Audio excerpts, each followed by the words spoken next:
aca Mbine Moussa sipa o janu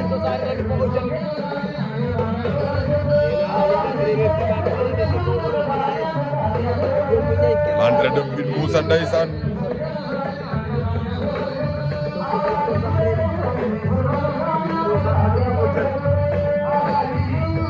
waaw waaw Mbine Ndiol Mbaye yëngal na de